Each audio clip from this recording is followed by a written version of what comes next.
แต่ว่าอยู่มาเป็นโสดมาในดนระบ่เนี่ย ดนแล้ว ดนแล้วโอ้ก็เลยเอามาเปิดใจใหม่บ่มื้อนี้ แม่น อืมทุกคนเนาะคือมาเปิดใจอีกรอบนี้ทุกคนเนาะคือน้องเนี่ยอายุ22 ปีเนาะมาเปิดใจอีกรอบนี้นี่อายุของหนุ่มๆสิจำกัดไว้ประมาณเท่าไหร่ ประมาณ30ขึ้นไป ขึ้นฮอดใส่ 50ปลาย 50 ปลาย อืม ประมาณนี้เนาะ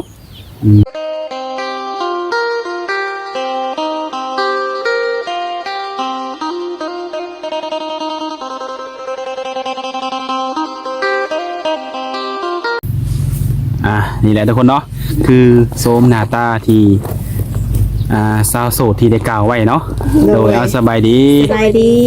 สบายดีทุกคนป้าทุกคนเนาะมาเมื่อนี้ก็ถือว่าผู้จบผู้งามทุกคนเนาะ โดยแนะนำชื่อในดูน้องละ ชื่ออลิง น้องอาดิงอายุ 22 ปีนี้ อายุ22แล้วเนาะเคยมีครอบครัวบ่น้องละ บ่เคย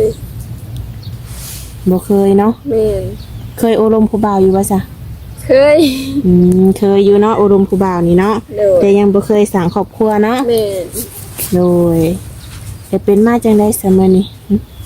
คือว่าผู้จบผู้งาม อยากมีคนลมอยากมีคนคุยอยากมีคนคบเด้ มีแฟนมารวม แม่น ๆโอ้ยเอาแล้วปัจจุบันนี่น้องก็บ่ได้ล้มผู้ชายทางไหนบ่ เงียบ เงียบโอ้แต่ว่าในช่วงที่ผ่านมาเนี่ยเคยมีล้มยุ่มแม่นบ่ แม่น เงียบนี่เพิ่นบ่เป็นคนเงียบ แม่สัตว์มันก็ดีๆเพื่อนก็เงียบไปเลยนะเขาก็พูดเสร็จเงียบมันก็เงียบ โดยคือในช่วงนั้นก็มีคุยกันอยู่เนาะ แม่ คุยกับน้องก็มีเวลาตอบเพิ่นอยู่บ่ มีตอบตลอด ตอบตลอด แต่ว่าเพิ่นเงียบไปโดยที่ว่าบ่ฮู้เหตุผล แม่ แต่ว่าอยู่มาเป็นโสดมาในดนระบ่เนี่ย ดนแล้ว ดนแล้วโอ้ก็เลยเอามาเปิดใจใหม่บ่มื้อนี้ แม่น ทุกคนเนาะคือมาเปิดใจอีกรอบนี้ทุกคนเนาะคือน้องเนี่ยอายุ22 ปีเนาะมาเปิดใจอีกรอบนี้นี่อายุของหนุ่มๆสิจำกัดไว้ประมาณเท่าไหร่ ประมาณ30ขึ้นไป ขึ้นฮอดใส่ 50ปลาย 50 ปลาย อืม ประมาณนี้เนาะมากคนมีอายุอยู่แล้วบ่ แม่นมักคนมีอายุหลายกว่า เป็นอะไรความรู้สึกคือว่ามักคนมีอายุ เฮาซ้ำนี่นะแล้วเฮาอยากคบหรือว่าลมกับคนที่มีอายุกว่าเพื่อเขามีความคิดกว่าเฮาบางเทื่อเฮาคิดบ่ดีหยังเขาก็อยากให้เขาแนะนำนะ โอ้แต่ถ้าล้มรุ่นเดียวกันได้ซะ คันลมรุ่นเดียวกันย่านบ่เข้าใจกันหลายกว่า เคยล้มบ่ผู้บ่าวรุ่นเดียว หึ บ่าวรุ่นอ้ายรุ่นเนี่ยเคยล้มบ่ คันรุ่นใหญ่รุ่นอายกว่าเคยล้ม โอ้ เคยมีเขาเข้ามาล้มอยู่ แต่ว่าในการคุยนี่เข้าใจกันหมดบ่ ก็บ่ถึงว่าเข้าใจเสมอไปนะบางคนก็เข้าใจบางคนก็บ่เข้าใจแบบนี้จึงบ่มีไปจักเทื่อ คือแบบล้มกันแล้วคือแต่ตอนแรกๆเนาะ แม่นไผก็คือแต่ตอนแรกๆมันโดนๆไปแล้วก็เป็นอะไร หรือว่าเพิ่นอาจจะเจอคนที่ถูกใจกว่าบ่เนาะ แม่นบางเทื่อลมบางเทื่อเข้าแบบลม2ลม3อยู่นะ เอาน้องจะบ่มีลมเผื่อนี่ว่าซะ จักสิว่าได้ได ฉะนั้นเงียบบ่มีไผลมบ่ได้ คือว่าแล้วคุมื้อนี้สาวโสดเปิดใจก็มีหลายเนาะ แม่น เพราะว่าเฮาก็หนึ่งมากก็เอาว่าง่ายก็คือเฮาก็เป็นตัวเลือก แม่น เนาะคือเฮาเนี่ยเฮาก็มีคนเข้ามาล้มเฮา 4-5 คนเนาะก็มีสิทธิ์เลือกกันเนาะ แม่น สุดท้ายก็สิได้ล้มแค่คนเดียว แม่น นั่นแหละทุกคนเนาะสุดท้ายมันก็บ่เหลือไผ เงียบเหงา เงียบเหงาไปเลยเนาะทุกคนเนาะ แม่น คือน้องเอามาเปิดใจนี่นะบางคนก็อยากฮู้เนาะบางคนน้องมาเปิดใจเปิดลิ้นซื่อๆบ่หรือว่าในใดนี่นะ บ่ คิดที่จะสร้างครอบครัวหรือบ่ คิดแล้วคิดแบบอายุเฮาหลายขึ้นแหละคิดอยากสร้างครอบครัวคิดอย่างนี้ พร้อมแท้แน่นอนบ่ แม่น ถ้า ตะกี้เฮาบ่ได้คิดบัดเดี๋ยวนี้คิดแล้วอย่างนี้แหละ เป็นใดคือว่ามีความคิดตัวนี้มาบัดนี้ เฮาก็ใหญ่แบบหมู่คู่เห็นหมู่คู่มีหันนะแล้วก็ขนาดเฮาก็ยังซ้ำนี่แล้วอายุเฮาใหญ่ขึ้นคู่มือ เคยไปในงานแต่งหมู่ แม่นเดี๋ยวนี้งานแต่งหลาย เลย ไป เลยอยาก ตรงบัตรบ่ เลยอยากให้หมู่มางานแต่งเฮาเนาะมันเนาะ แม่ อืมถ้า2 ปีนี่พ่อมีสามีเลยบ่เนี่ย ค่ะแบบเจอคนถึกใจก็พอ พร้อมเลยแมันบ่ แม่น ถ้าว่าเจอคนคุยแบบยังแบบผมมีความชัดเจนเท่ากันก็สิคุยกันไปเรื่อยๆแมันบ่ แม่น โอ้ดูต้องเลือกอยู่บ่ซะเพราะเพิ่นเป็นคนไทยคนลาวนี่ ความหักมันก็เลือกบ่ได้สมมุติว่าเฮาลมไปลมมาแล้วแบบเฮาถึกใจแล้วต่างคนต่างแบบเข้ากันว่านี่ก็ก็โอเค โอ้ก็แล้วแต่ผู้ที่สิเข้ามาเนาะ แม่น แบบว่าสิบ้านใดเมืองใดประเทศใดก็แล้วแต่เนาะ แม่น ขอเดียวกันเว้ากันจ้าเฮาสื่อสารเข้าใจกันเนาะ โดย อืมดูถ้าเกิดว่าเพิ่นคนที่เข้ามาจีบเนาะมีอายุก็น้องตามจำกัดนำไว้หั่นนะแต่ว่าเพิ่นนี่จะมีลูกเคยมีเมียจังซี่หั่นนะน้องก็สิโอ้ล้มนำเพิ่นได้แท้บ่ ก็ได้ เพราะว่าทุกคนส่วนหลายก็เขาก็เคยมีอดีตมาแล้วนะ อืมบ่ติเนาะ แม่น อืมโดยมั่นใจเนาะว่าหับเพิ่นได้ โดย อืมและคือน้องนี่เป็นคนที่ว่า1เนาะผิวขาว2หุ่นดี3ก็มีความสูงอย่างนะ แม่น แต่ถ้าว่าคนที่เขามาจีบน้องต้องเป็นคนแบบใด มักสเปคค่ะบ่ โดย สีผิวบ่ล้วนเลยแหละ รวมเลยในส่วนของผู้ชายฮะ มักคนสูงกว่าผู้สูงกว่ากับเฮาสูงกว่าหน่อยหนึงก็ได้ ผิวเข้ม ก็นิสัยดี อืม ผิวเข้ม เรื่องอารมณ์ภายในเป็นได้แบบความวูบความอย่างนี้ฮะนะ กับถึงว่าเป็นคนสมมุติว่าเพิ่นน่ะเป็นคนอารมณ์ร้อนรูปก็อยากแบบสมมุติตอนอยู่นํกันซะอยากให้อีหลีกับต่างคนต่างไปก่อนแล้วก็สิกลับมาเว้ากันให กันลัง ม่ ใส่กันเนาะ แม่น บ่อยากให้เว้าบ่อยากพิดเทียงกันตลอด ดูก็ถือว่าจะอารมณ์ร้อนลมเย็นก็สามารถลมได้ แม่น แต่ว่าเวลาร้อนเนี่ยอยากให้ตั้งสติเนาะถ้าอยากให้เนี่ยก็หันหลังใส่กันเนาะ แม่นไปไปมัน ไปมันอืม อืม คือน้องหมักถ้าเป็นไปได้อยากได้คนสูงกว่าคือน้องนี่สูงเท่าไหร่น้องนี่ 168 168 ก็เนาะ 160ผู้ชาย168ถ้าว่าคนมีอายุนี่มันคันว่าตรงๆก็อยากหายากเนาะ แม่น ถ้าลดกว่าบ่ล้มบ่ซะ ล้มได้ ล้มได้เนาะ แม่น อันนี้ว่าเรื่องสเปคอยากมีสิเนาะ แม่น ถ้าเลือกได้ว่าไงกันเนาะ บ่ได้ ถ้าว่ามีให้เลือกว่าซะเนาะ แม่น อยาก เพื่ ได้ อ ตาม คน นี้ ถึกใจเนาะ โดยโอ้ทุกคนเนาะเรื่องสีผิวบางคนผิวเข้มพุ่นว่าถ้าว่าผิวเข้มผิวขาวนี่ก็คือสิได้อยู่ซะเนาะ แม่น แต่ว่าเข้มนี่ก็ได้คือกันแน่ แม่น อืม โดย และถ้าหากว่าได้สร้างครอบครัวเนาะแล้วเพิ่นอยากได้ไปอยู่นํนี่นะไปได้บ่ ไปได้เพราะว่าเอื้อยเฮาก็อยู่น้ำพ่อน้ำแม่เลยเด้ อืม ไปมาแหละ คือปัจจุบันนี้เอื้อยเป็นผู้ดูแลพ่อกับแม่ แม่ มีพี่น้องกันจักคนสักทั้งหมดนะ มีพี่น้องหาคนทาง 5 คนเจ้าเป็นลูกสาวหล่า แม่ ว่าลูกสาวหล่านี่ออกเงินได้บ่ จะขึ้นอยู่กับเฮาอะไรอยากไปหรือเปล่า โอ้ แต่ว่ามีคนอยู่น้ำแม่แล้ว อ๋อก็คือมีคนมาอยู่ดูแลพ่อกับแม่แล้วเนาะว่าซั่นซะเนาะแต่ว่าเรื่องของน้องนี่สิออกเฮือนไปอยู่นํสามีหรือว่าสร้างบ้านใกล้ๆนี่ก็สิทธิ์ของน้องบ่ตัวนี้ แม่ โอ้ดูก็คือว่าง่ายๆคือไปมาอยู่พุ่นก็ได้สบายเนาะ แม่ แล้วปัจจุบันนี่เสียน้องก็ได้เฮ็ดงานทางใดอยู่บ่นี่ เฮาขายเลขอยู่บ้าน ขายเลขประจำ อืม รายได้โอเคอยู่บ่ มือได้ก็ได้มือบ่ได้ก็บ่ได้แบบคนขายหลายแฮงเดี๋ยวนี้ฮะ อย่างบ่ได้สุดเปอร์เซ็นต์ในหลายปานใด 90,000 มื้อหนึง แม่น เคยได้หลายบ่ เคยได้แต่ฮอด130 130ถือว่าได้หลายสุดแล้วบ่นะ แม่นเพราะว่า100,000ต่อ10,000เด้เขาเอาให้ อืม ขายส่งแม่ ดู ขายทุกมื้อบ่น้องล่ะ ขายถูกมือเหล็กเวียดเหล็ก โอ้ เวียดกับเหล็กลาว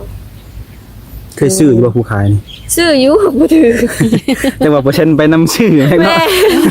เหล็กไทยอยู่แล้วค่ะมักซื้อเหล็กไทยแล้วกับบ่ถือแล้วก็เปอร์เซ็นต์ก็เบิดตืมซะอีกบางเทื่อ อืม อืม ดูคนละ โดยขายไปขายมาว่าไปเส้นไปไสเนาะ แม่ เออสิแท้ไปเอาเสื้อโด ซื้อย สลายมักซื้อแต่เหล็กไทย อืมคือว่ามื้อนี้ก็มาโอมาลมกันเนาะน้องละโดนเติบเนาะ แม่น ว้า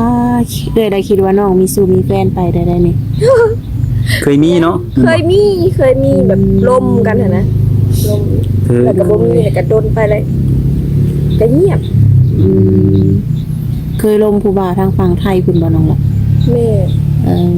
อ เคยมีแบบว่าอยากมาหาอยู่บ่ บ่มีบ่ แต่ไม่ไปหาด้วยซะ นี่ บ่มี บอก แต่ถ้าว่าในกรณีน้องมาเปิดใจในมื้อนี้แล้วเพิ่นอยากมาหา มาได้ ให้มาแม่นบ่โอ้ถ้าบางคนบ่สะดวกมาอยาก แม่น นัดเจอกันนี่ แม่นบางคนก็เท่าที่เฮาลงมาบางคนเขาก็อยากเวียก อ่า เขาก็บ่มีเวลาว่าง โดย อืม แต่อย่างนัดเจอกับน้องอยู่ทางคุณเลยค่ะได้บ่ ได้ ได้มันบ่โอ้ดูนะทุกคนเนาะอยากมาหาก็ได้หรือว่าคนอาจจะบ่สะดวก อยากให้น้องไป มา หา เป็น ก็ ตัวจริงบ่ขึ้นหูเนาะอีแล้ว นะ ตัวจริงอาจจะงามในคลิปก็ได้นะทุกคนเนาะ เออ อ่า แม่นแหละ คือแบบว่าหน้าตาของเพิ่นน้องก็บ่ได้จำกัดบ่น้องละ บ่เท่าที่แบบเฮาหูลมมานะก็บ่ อืม คือหลายมีแต่อยากให้มีเข้าใจกันหลายกว่า อืมเน้นความเข้าใจบ่ แม่ ส่วนหน้าตาของเพิ่นนี่แบบใดก็ได้เนาะ อืมโดยคือแบบเพิ่นมีลูก2ลูก3น้องก็บ่ได้ติบ่ ทุกคนมันก็ต้องมีผิดพลาดมาก่อน อืม คะแนนแบบมาอยู่กับเราเลยแบบบ่อยากให้เอานิสัยเก่ามาใส่หั้นนะ อืมโดย ปรับปรุงเปลี่ยนว่าซั่นซะเนาะ แม่ อืมเอาไปเอามาจังหน่อยก็สงกรานต์เนาะข้าวมีแฟนได้ค่ะ เปล่ามาได้เนาะ เออต้องเข้าหาได้น้องหลาย แม่ สิได้แบบไปเป็นคู่น้ำหมู่เนาะ แม่น เออถ้าว่าสงกรานต์นี่หนุ่มๆอยากมาหาก็ได้บ่ มาได้คะแนนบอกก่อน อืมคันเพิ่นมาหาสิพาเพิ่นไปดินไปเที่ยวใส่ กับหลายบอลเที่ยว ได้แม่นบ่ แม่น เออโดย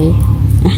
คะแนนว่าเพิ่นอยากมาเนาะ โดย ทางน้องก็ยินดีต้อนรับเพิ่น แม่น อืมหรือคือน้องก็แบบว่า